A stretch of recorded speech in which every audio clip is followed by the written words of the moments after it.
He's just another fighter. No, he ain't just another fighter. This guy is a wrecking machine, and he's hungry. Hell, you ain't been hungry since you won that belt. Oh, what are you talking about? I've had 10 title defenses. That was easy. What do you mean easy? They was handpicked.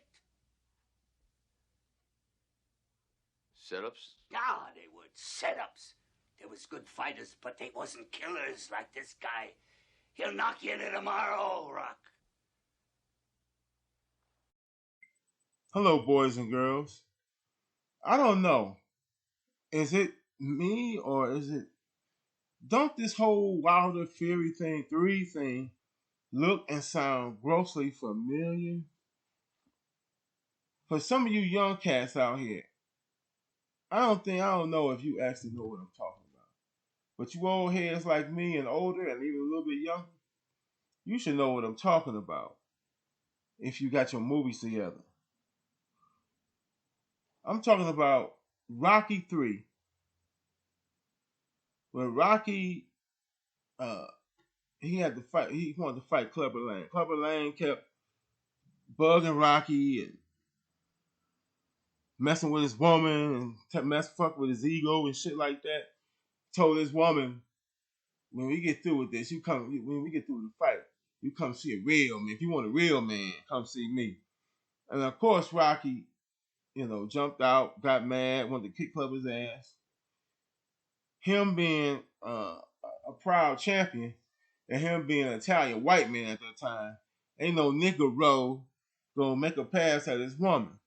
Okay, I gotta admit that was back then because my son he had a whole lot of Italian women, and to my surprise, their fathers loved him. I didn't shit.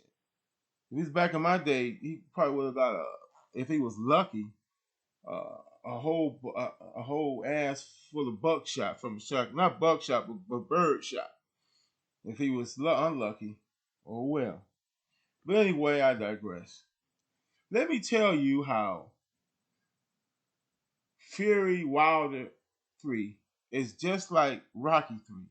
It's eerie. It's very eerie, and you actually listen to this, because so far, fact it seems like fact and fiction is blurred. What's that saying they have? What's that saying, Brenda? No, fact something. Art creates fact or some shit. Anyway, this time it's art. Yeah, art creates fact because the art was out a long time ago in '82, and now here's the fact in 2021. Oh no, it is art mimics fact, some shit. Okay, anyway, there's a scene in the movie.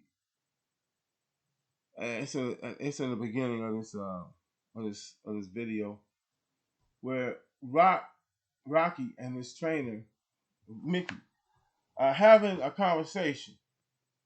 Mick, they're having a come to Jesus moment conversation, and I only record like maybe 20 seconds or less of it and put it in here, and I left just a little bit of a part where you saw the realization of Rocky's eyes. It was like a come to Jesus moment. Anyway, Rock was telling Mick, get this fight. I really want this fight, Mick. I could beat this guy. I really want to fight. And Mick was like, Rock, no, you can't. He said, this guy, he's for real. So Rock was like, what do you mean? I'm the champion. I defended my title 10 times. And Mickey said, they were has-beens, Rock. He said, what do you mean, setups? He said, no, has-beens. They wasn't as hungry. They wasn't hungry. So this guy is hungry, and he'll knock into tomorrow. You haven't been hungry since you won the title. And then you saw that look of realization dawning on Rocky's eyes. And that's about the best I can ever see Sylvester Stallone do. So, how does that correspond to Deontay Wilder theory?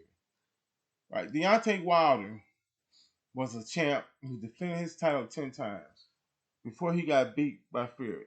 Okay?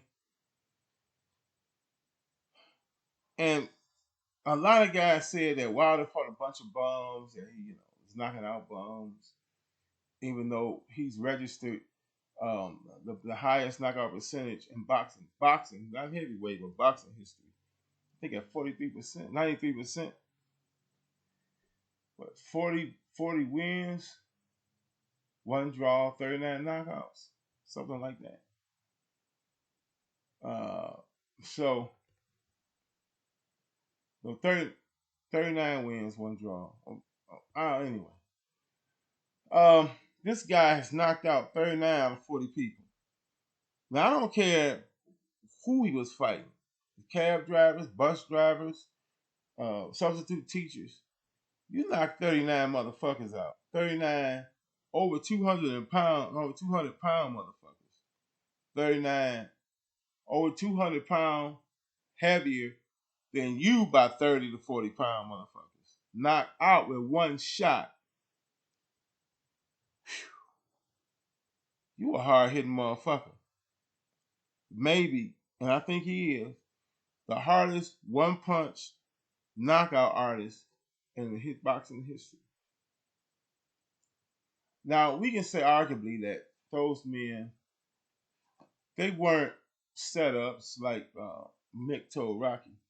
But most of them were has-beens. Well, some of them were has-beens. Most of them were never was.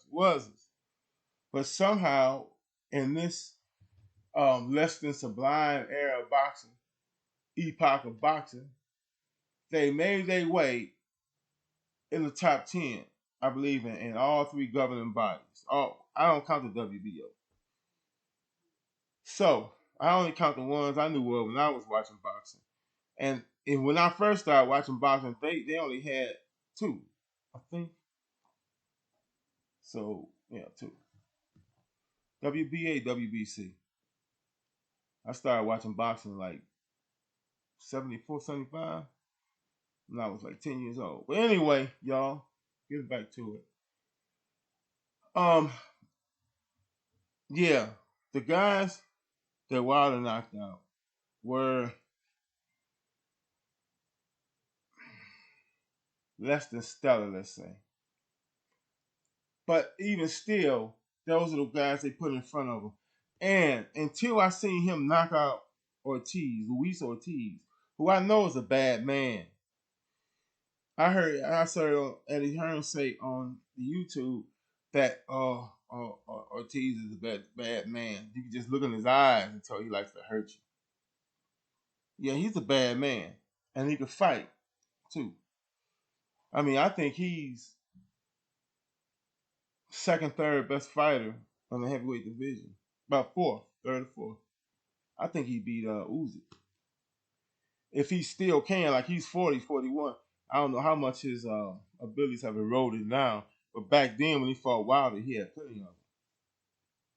So, and I seen Wilder back when he beats the Burn and when he beat Duhaupas. When he beats the Burn the first time for the title. Wilder was developing and had some boxing skills. His jab was good.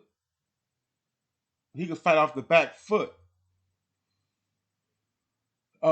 I was very impressed. When I first saw it, I thought he was a boxer. And then I saw we had all these knockouts. So I said, oh, this guy's a boxer. He probably knocks people out, over time with a lot of punches. Then I didn't see Wilder no more. And then I saw him again with Duhaupas. And I started thinking, well, this guy is a little bit more than a boxer. He can punch. But, he all them knockouts he had, like those guys were just has-beens and stuff. But he can punch a little bit. Because he displayed, again, a good jab and fighting off the back foot against Duhaupas. Maybe not Larry Holmes, but not too damn far. So to me at that time, okay? Then all of a sudden I saw Wilder I said, where the hell did boxing skill go? He was knocking people out. But sometimes he flailed. That's what big men do. He's 6'7", and I had to I had a little bit of that. All big men have some of that. George Foreman has some of that. Okay, I'm 6'5". George Foreman's 6'4". I'm 260 pounds. I'm a little overweight. I gotta get down to 45, y'all. But anyway, when you start getting 6'5", 6'4", 6'5", and 6, you flail a little bit. I've never seen Fury do it, so he must have rid himself of it a long time ago. But he comes from a boxing family. So. But anyway, and I only did it for a short while. Okay, I started boxing when I was 11. By the time I was 11 and a half, that shit was gone. But anyway, I want to say this. So I really became a Wilder fan when he knocked out Ortiz. Cause I knew Ortiz was a bad motherfucker. I said, "Oh, this guy can fight." That right hand, I never seen that. It was like a pistol hitting. The second time. The first time was good, but the second time it was like a pistol.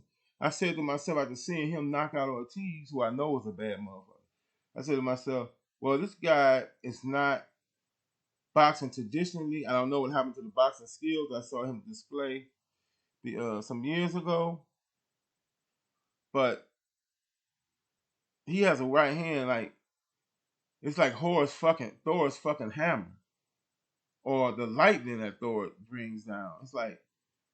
It's like a gift from the gods. Something. I think he's. I never, to be honest, I never seen no shit like that. Not like that. Continually.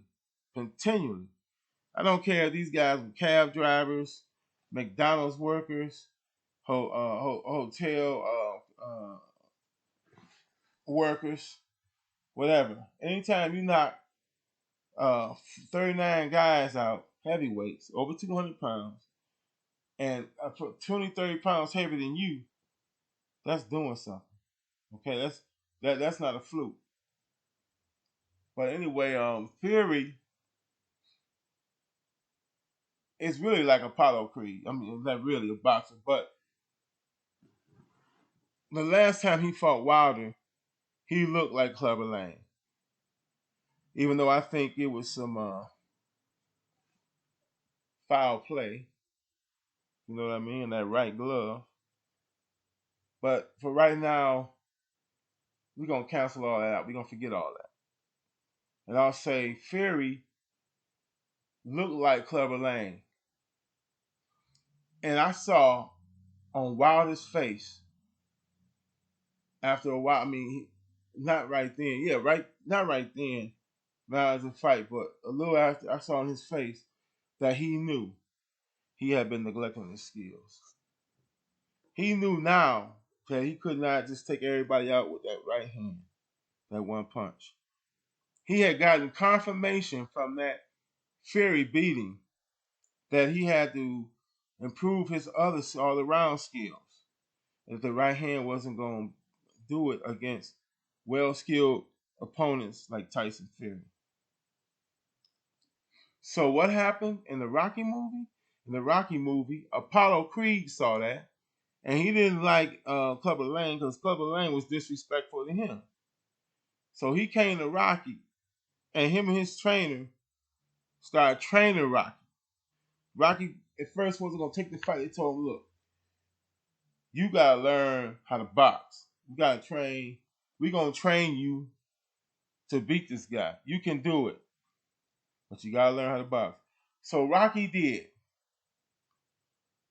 Just like Malik Scott came to Deontay Wilder and started training him. We've been seeing the clips, the sparring clips of Wilder, and started training him, and he's looking good, like Rocky was looking before his rematch with Creed, with Clubber Lang. Just like Wilder is having a rematch with our Clubber Lang, Tyson Fury. All of a sudden, somehow, this feather-fisted guy turned into Clubber Lang. But anyway, another coincidence is that this is Fury Wilder 3, and that was Rocky 3. But this time, Rocky is the black guy. The black guy. So we're gonna see what's gonna happen tomorrow. But just like everybody else, I always rooted for Rocky in the movies. Now I'm rooting for the Rocky in the real fight. Peace.